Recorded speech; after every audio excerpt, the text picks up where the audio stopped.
కరప్షన్లో సమాజం ఆలోచించాలి. ఒక్కళ్ళైనా సరే ప్రతి ఇంటికి ఒక మంచి వాళ్ళు ఉండాలి. కాబట్టి సమాజంలో వచ్చిన మార్పుని యాక్సెప్ట్ చేయాలి. దానికి అనుగుణంగా ప్రభుత్వాలు కూడా ఎంతవరకు మేము డెవలప్మెంటు లేదంటే ప్రభుత్వాలు తీసుకొచ్చే పథకాలు, ప్రభుత్వాలు చేసే కార్యక్రమాలు ఇందులోనే పడిపోకుండా సమాజం ఎటువైపు వెళుతుంది అని కొన్ని డిబేట్స్ నిర్వహించాలి. సమాజంలో ఎంతో కొంత మార్పు తీసుకురావడానికి తమ వంతుగా ప్రయత్నాలు చేయాలి. దీన్ని బట్టి నాకు ఇక్కడ ఒక చిన్న వేమన శతకం ఒకటి చెప్పాలనిపిస్తుంది.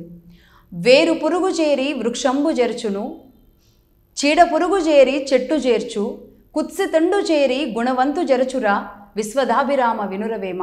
అంటే ఎంత పెద్ద వృక్షాన్నైనా చీడ పురుగు ఆ మొదల్లో చేరిందంటే, వేరులో చేరిందంటే ఎంత పెద్ద వృక్షమైనా చెడిపోతుంది.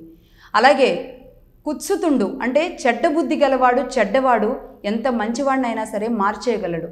అలాగే సమాజం మొత్తం కూడా ఇంతమంది చెడ్డవాళ్ళతో నిండిపోతే మరి సమాజం ఎటువైపు వెళుతుంది?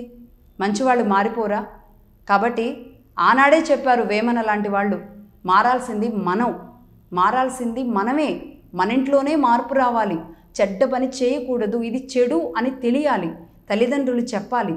అందరూ అదే దారిలో వెళ్ళినప్పుడు సమాజంలో నువ్వు తప్పు అనే హక్కు ఎవ్వరికీ లేదు అని చెప్పడమే ఇక్కడ నా ఉద్దేశం.